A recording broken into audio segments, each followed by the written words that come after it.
gaari walxahan qarxa lagu soo xiray ayaa ku qarxay meel aan ka fogeyn hotel Mubarak wadada Makal Mukarrama ee magaalada Muqdisho.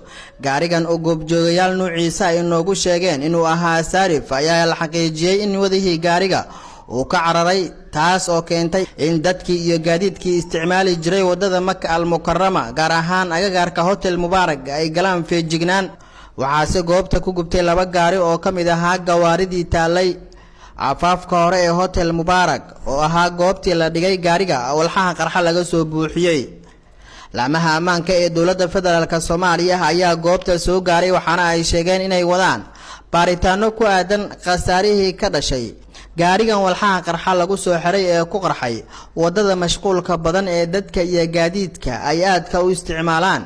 goobjoogayaal ayaa Som News TV u xaqiijiyay in laba ruux oo ka agdhawaa goobtii qaraxa uu ka dhacay waxyeello ay ka soo gaartay isla markaana ay jiraan burbur lixaad leh oo soo gaaray goobihii ganacsi ee ku yaalay hareeraha goobta uu qaraxa ka dhacay. xasan Kahya, Som News TV, Muqdisho.